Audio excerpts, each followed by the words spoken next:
نحمده ونصلي على رسوله الكريم اما بعد فاعوذ بالله من الشيطان الرجيم بسم الله الرحمن الرحيم رب اشرح لي صدري ويسر لي امري واحلل عقدة من لساني يفقهوا قولي وسوف يعلمون، اور ان قریب وہ جان لیں گے، حين يرون العذاب، کب جان لیں گے؟ جب عذاب کو دیکھ لیں گے۔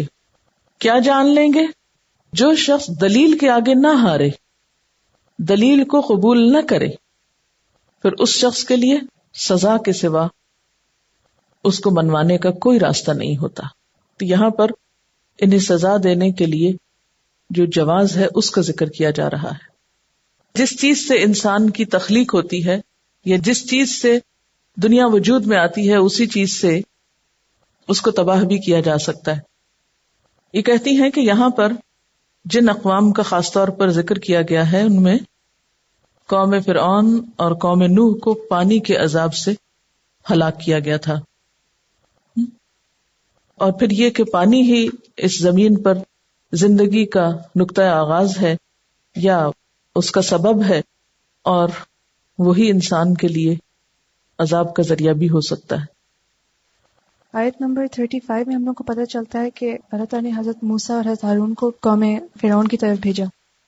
اینڈ جو ہو رہا ہے ان قوموں کا وہ اصحاب الرس کی طرف سے ہو رہا ہے۔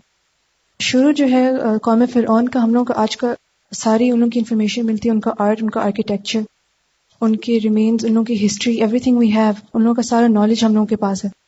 مگر اصحاب الرس کا ہم لوگوں کے پاس کچھ بھی نالج نہیں، we don't even know from the Quran and the حدیث۔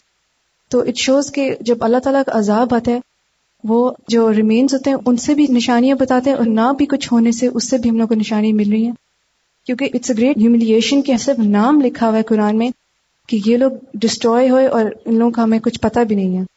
That's a great humiliation I guess. یعنی جو ترتیب ہے آیات کی، اس میں پہلے قوم فرعون کا ذکر ہے جو دنیاوی اعتبار سے بہت اعلیٰ درجے پہ پہنچے ہوئے تھے اور بہت ترقی یافتہ تھے، اور جن کے ریمینز سب باقی رہ گئے، اور اصحاب الرس جن کے بارے میں کچھ بھی پتہ نہیں ہے، نہ قرآن میں ذکر ہے ان کا، نہ حدیث میں پتہ چلتا ہے، نہ ہی کوئی مورخ مفسر کسی طرح کچھ خبر لگا سکا ہے۔ تو دونوں ہی کا انجام تباہی و بربادی ہوا جب انہوں نے اللہ کی بات نہیں مانی، اور دونوں طرح کی مثال ہمارے سامنے بھی رکھ دی گئی کہ خواہ کوئی بہت دنیاوی اعتبار سے عروج پر ہو اور اس کے ریمینز باقی ہوں، اور خواہ کوئی کمپلیٹلی ان نون ہو کہ جس کا کچھ بھی باقی نہ چھوڑے اللہ تعالی۔ یہ دونوں ہی چیزیں ہمارے لیے ایک سبق ہے۔ ارأیت، کیا تم نے دیکھا، من، اس شخص کو جس نے اتخذ الہہ ہواہ، بنا لیا اپنا الہ اپنی خواہش کو۔ کیا کبھی تم نے اس شخص کے حال پہ غور کیا جس نے اپنی خواہش نفس کو اپنا الہ یا معبود بنا رکھا ہو؟ افانت تکون علیہ وکیلا، کیا بھلا تم ہو سکتے ہو اس پر وکیل، یعنی اس کے رہنما؟ کیا تم اسے سیدھے رستے پہ لا سکتے ہو، دلیل سے سمجھا سکتے ہو؟ یہاں پر لفظ ارأیت استعمال ہوا ہے جو غور و فکر کی دعوت دے رہا ہے کہ ذرا غور تو کرو کہ جس شخص نے اپنی خواہش نفس کو اپنا الہ مان رکھا ہو کہ وہ اس کا تابع دار ہو، کیونکہ پیچھے ذکر ہو رہا ہے نا کہ انہوں نے کہا کہ اگر ہم اپنی بات پہ جم نہ گئے ہوتے، لولا ان صبرنا علیہا، یعنی معبودوں کی عبادت پہ اگر ہم جم نہ گئے ہوتے، تو یہاں پر کیا ہے کہ معبودوں کی عبادت بھی دراصل اپنے نفس کی عبادت اور اطاعت ہے۔ بات معبودوں کی نہیں ہے، بات ان کی اپنی ہے۔ یعنی وہاں شو تو یہ کر رہے ہیں کہ یہ معبودوں کی یا ان خود ساختہ الہوں کی عبادت پہ جمے ہوئے ہیں، لیکن دیکھا جائے، غور کیا جائے تو اس بات کی حقیقت کیا ہے کہ یہ اپنی ہی بات پہ جمے ہوئے ہیں، اپنی ہی خواہش نفس پہ جمے ہوئے ہیں۔ یعنی بنیادی طور پر تو اس آیت کا کانٹیکسٹ یہ بنتا ہے، مراد اس سے کیا ہے؟ نفس کو الہ بنانے سے مراد کیا ہے؟ کہ جو چیز نفس کو یا اپنے دل کو بھائے، جو دل کو اچھی لگے، اسی کو دین و مذہب بنا لیا جائے۔ حضرت ابن عباس رضی اللہ تعالی عنہ اس آیت کی تفسیر میں کہتے ہیں کہ زمانہ جاہلیت میں ایک آدمی عرصے تک سفید پتھر کی عبادت کرتا، جب اسے اس سے اچھا پتھر نظر آ جاتا تو پہلے پتھر کو چھوڑ کر دوسرے کی پوجا شروع کر دیتا۔ تو پھر اصل عبادت اس پتھر کی یا اس معبود کی تو نہ تھی، اصل عبادت تو کس کی تھی؟ اپنے نفس کی۔ کہ آج دل اگر ایک چیز پہ مائل ہے تو اس کے گرویدہ ہو گئے، کل اگر دل اس سے اچاٹ ہو گیا اور کسی اور کی طرف مائل ہو گیا تو اس کے گرویدہ ہو گئے۔ تو بات ان چیزوں کی نہیں، بات باہر کی نہیں، بات تو اندر کی ہے۔ اصل مشکل باہر نہیں، اصل مشکل اندر ہے۔ باہر کے معبود تو تبدیل ہو رہے ہیں، پرائرٹیز چینج ہو رہی ہیں، شوق بدل رہے ہیں، لیکن خرابی تو اندر ہے۔ تو جب تک اس کی اصلاح نہ ہو، یہ باہر کی چیزیں تو بہانہ ہے صرف۔ کیا بھلا تم نے دیکھا ایسے شخص کو جس نے اپنے ہی دل کو، اپنی ہی خواہش کو، اپنی مرضی کو اپنا الہ بنا رکھا ہے؟ افانت تکون علیہ وکیلا، بھلا تم ایسے شخص کو سمجھاؤ گے؟ ایسے شخص کو تو کوئی سمجھا نہیں سکتا جو اپنی من مانی کرنا چاہتا ہو۔ اور جہاں تک خواہش نفس کو الہ بنانے کا تعلق ہے تو اس کے بارے میں حدیث میں آتا ہے، نبی صلی اللہ علیہ وسلم نے فرمایا، ما تحت ظل السماء من الہ یعبد من دون اللہ تعالی اعظم عند اللہ عز وجل من ہوی یتبع۔ اس آسمان کے نیچے اللہ کے سوا جتنے معبود بھی پوجے جا رہے ہیں، ان میں اللہ کے نزدیک بدترین معبود وہ خواہش نفس ہے جس کی پیروی کی جا رہی ہو۔ اچھا، یہ دین کے معاملے میں بھی، ایون اللہ تعالیٰ کو ماننے یا دین پر چلنے کے معاملے میں بھی جو اپس اینڈ ڈاؤنز آتے ہیں، یہ بھی دراصل نفس ہی کی خرابی کا سبب ہوتے ہیں۔ اس کے پیچھے بھی نفس ہی کی خرابی ہوتی ہے، نفس ہی کی اطاعت ہوتی۔ بعض اوقات ایسا ہوتا ہے نا کہ ہم جوش میں آ کر دین کا بڑے سے بڑا کام کر ڈالتے ہیں، اور جب جوش ٹھنڈا پڑتا ہے تو ہم کچھ بھی نہیں کرتے۔ تو پھر دین کی خدمت تو نہیں کر رہے تھے، وہ تو دراصل اپنے نفس کی سیٹسفیکشن کر رہے تھے۔ اگر آپ کو دین کی خدمت کرنا تھی تو آپ پھر چلتے ہی رہتے، پھر کسی بھی بات پر، نہ کسی تعریف پر اور نہ کسی تنقید پر، نہ کسی خوشی پر اور نہ کسی غم پر اپنے کام میں فرق نہ آنے دیتے۔ اللہ تعالی کی اطاعت میں استقامت اور دوام کس چیز کا اظہار ہے؟ کہ ہم واقعی اللہ کی عبادت کر رہے ہیں، اور اس میں اپس اینڈ ڈاؤنز کہ کبھی کر لی اور کبھی چھوڑ دی، کبھی جی میں آیا، دل چاہا تو 5 نمازیں نہیں، تہجد بھی شروع کر دی، اور جب دل نہیں مانا تو فرض نماز بھی چھوڑ دی۔ تو پھر یہ عبادت کس کی تھی؟ اللہ کی تھی یا اپنے نفسی کی تھی؟ کیونکہ اللہ تعالیٰ تو عبادت کے لائق ہے ہی ہمیشہ کے لیے، لیکن آپ غائب ہو گئے، وہ کیوں؟ اس لیے کہ آپ تو اپنی مرضی پہ چل رہے تھے، اور دھوکہ خود کو بھی دیا ہوا تھا اور لوگوں کو بھی کہ آپ اللہ تعالیٰ کی بڑی عبادت کرنے والے۔ جو لوگ حقیقی معنوں میں اللہ ہی کی عبادت کرنے والے، وہ تو خوشی میں اور غم میں، خوشحالی میں اور بدحالی میں، ہر حال میں اس پر قائم رہتے ہیں۔ اب دیکھیں نا کہ ایک شخص جو واقعی اللہ کے لیے نماز پڑھتا ہو، ان صلاتی و نسکی و محیای و مماتی، اس کا حال کیا ہوگا؟ کہ وہ صحت مند ہے تو پورے طریقے سے نماز پڑھے گا، اگر بیمار ہے تو نماز نہیں چھوڑے گا، بیٹھ کے پڑھ لے گا، اشاروں سے پڑھ لے گا، وضو نہیں کر سکتا تو تیمم کر لے گا، لیکن نماز نہیں چھوڑے گا۔ سفر ہو، حضر ہو، شادی ہو، غم ہو، خوشی ہو، کچھ ہو، وہ اپنے دھن کا پکا ہے، وہ اپنے رب کو نہیں بھول سکتا، کہیں بھی نہیں بھول سکتا، نہ محفل میں بھول سکتا، نہ تنہائی میں بھول سکتا ہے، کیونکہ وہ ڈٹرمنڈ ہے۔ رب اس کی ذات کا مرکز ہے، وہ پوری طرح فوکسڈ ہے، اس کے لیے سب سے بڑا وہ ہے، اللہ اکبر اس کے لیے وہی ہے.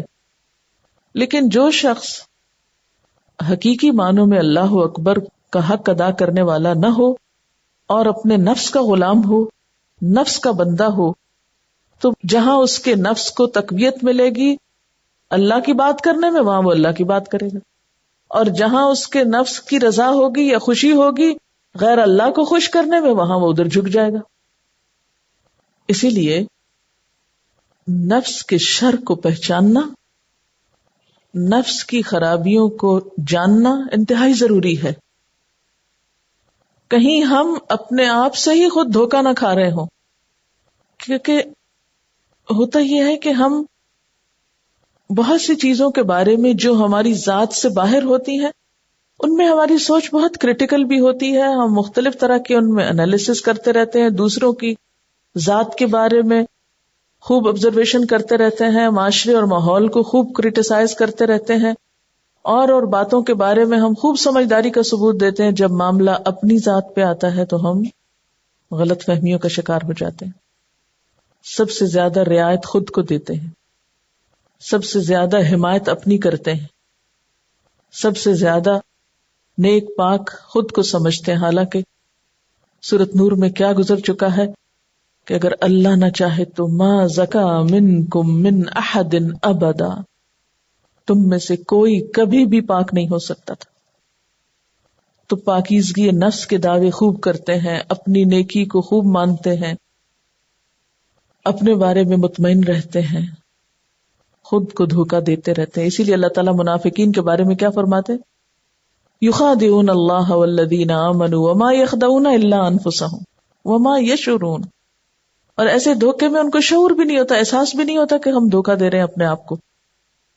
اور پھر دکھاوے کی جو عبادتیں ہوتی ہیں وہ بھی اسی قسم کا دھوکہ ہوتی ہیں، جہاں دکھاوا آ جاتا ہے نا کہ آپ دوسروں کو خوش کر رہے ہیں، میں نے یہ بھی کر لیا وہ بھی کر لیا، میں یہ بھی نیک کام کرتا ہوں، ایسا بھی اور ویسا بھی. حالانکہ تنہائی میں آپ یا اکیلے میں آپ وہ سب کچھ کوئی نہیں کر رہے ہوتے، صرف دکھاوے کا جب موقع آتا ہے تو آپ میں خوب جوش جذبہ پیدا ہو جاتا ہے. تو یہ سب بھی خود کو دھوکہ دینے والی بات ہے، خود فریبی ہے.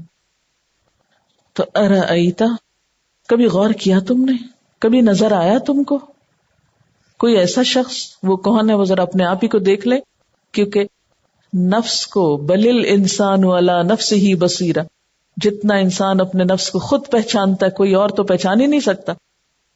یہاں ہمیں دوسروں سے بڑھ کر اپنے آپ کو دیکھنے کی دعوت ہے. ارأیت من اتخذ، دیکھا تم نے ایسا شخص جس نے اپنے نفس کو اپنا الہ بنا رکھا ہے. تو اب آپ دوسروں کے نفس کے اندر تو نہیں جھانک سکتے، ٹھیک ہے ان کے رویے ان کے طرز عمل سے کچھ نہ کچھ پہچان ہو سکتی ہے، لیکن جتنی پہچان خود آپ کو اپنی ذات کی ہو سکتی ہے اتنی کسی اور کی تو نہیں ہو سکتی.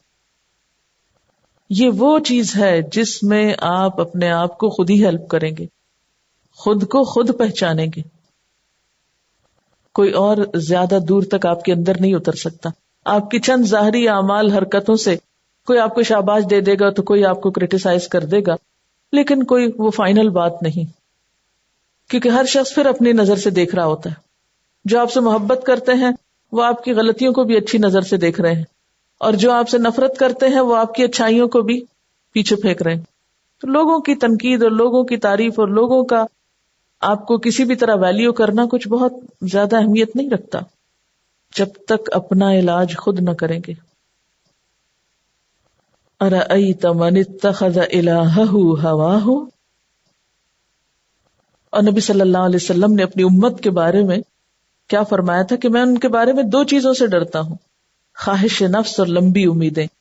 تو جہاں تک خواہشات کا تعلق ہے وہ حق بات سے روک دیتی ہیں، یعنی انسان اپنی خواہش نفس پوری کرنے کے لیے حق سے رک جاتا ہے، اور لمبی امیدیں آخرت کو بلوا دیتی ہیں. ان اخوف ما اتخوف علی امتی الہوی وطول الامل فاما الہوی فیصد عن الحق واما طول العمل فینسی الآخرہ.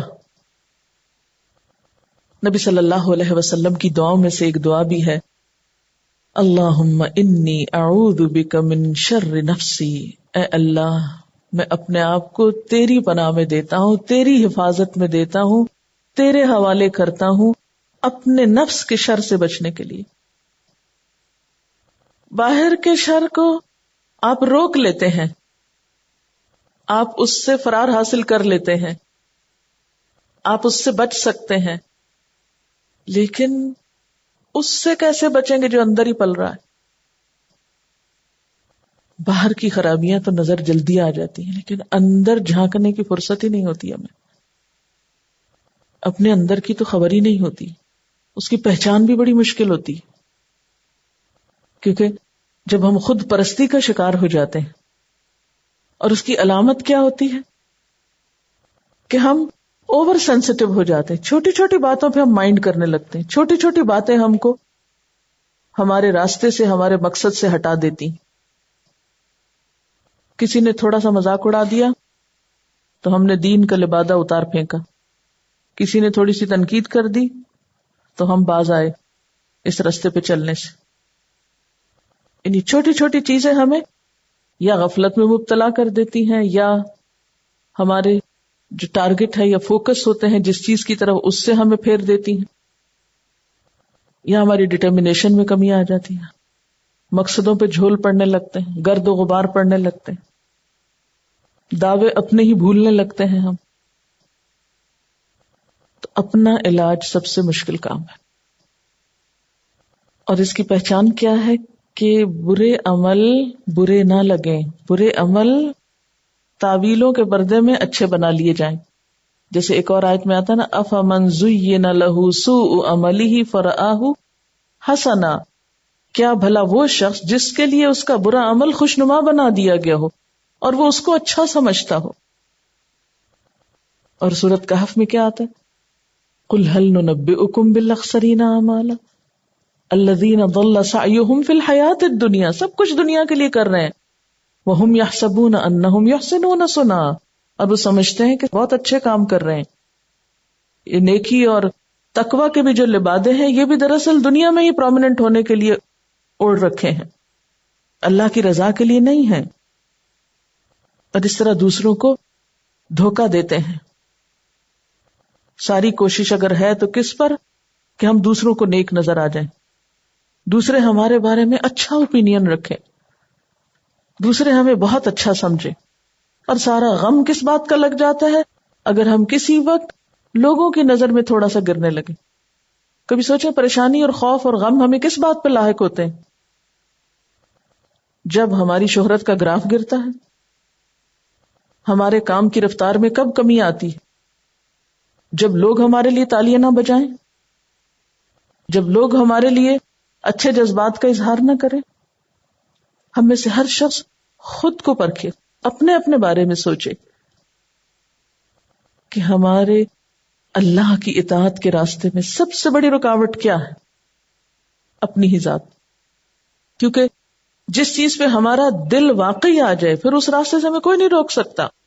ہم سو بہانے کرتے رہیں، وہ بڑی مصروفیت ہے، بچے چھوٹے ہیں مثلاً، یا یہ کہ فلاں کام ہے، ابھی زندگی کا ایسا موڑ ہے، ابھی تو، کیونکہ ساری زندگی ہمارے پاس کچھ نہ کچھ بہت اچھے بہانے ہوتے ہیں. کبھی ہم بچے ہوتے ہیں، کبھی ہمیں جوانی کی مشکلات ہوتی ہیں، کبھی ہمیں بڑھاپے کی کمزوریاں لاحق ہوتی ہیں.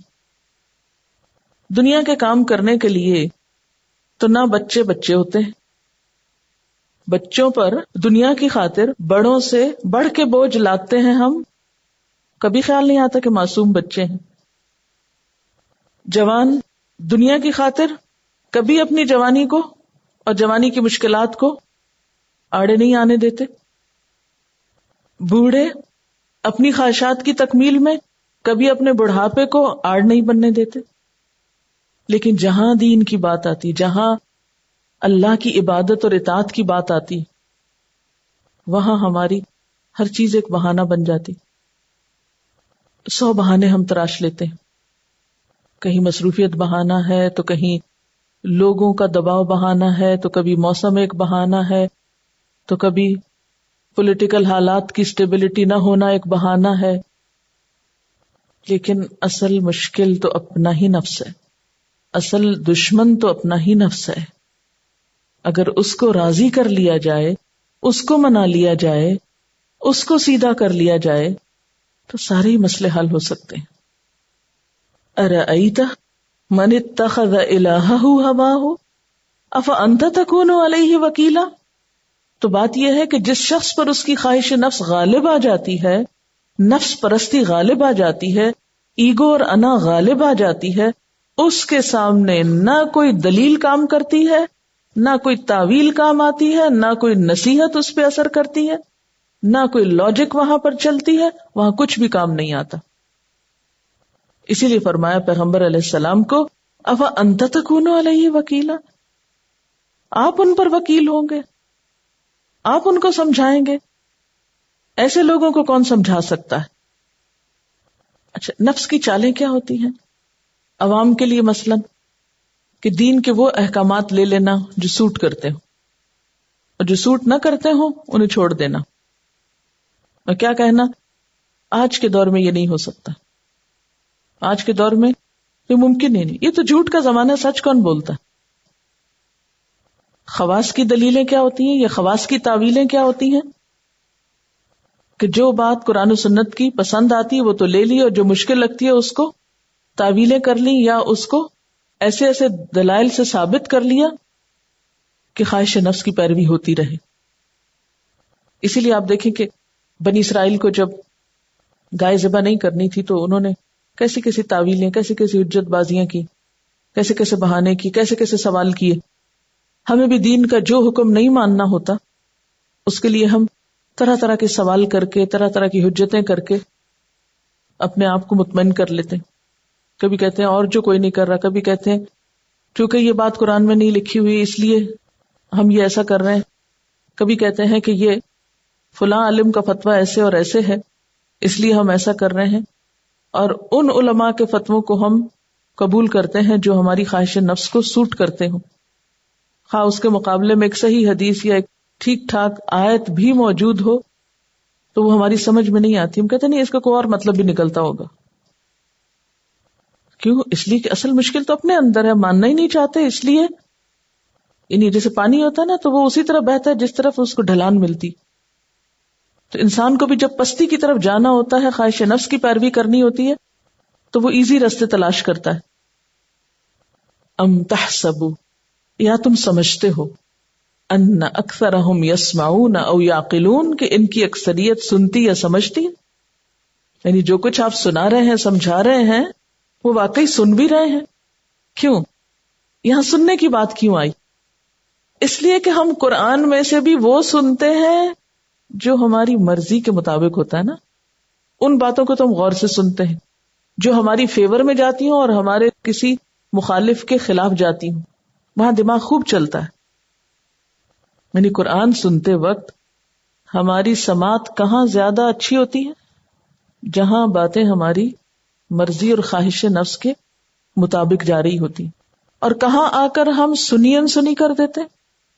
جہاں بات ہماری مرضی کے، ہمارے لائف سٹائل کے خلاف جا رہی ہو، اس کو ہم سن کے بھی نہیں سنتے، سمجھ کے بھی نہیں سمجھتے.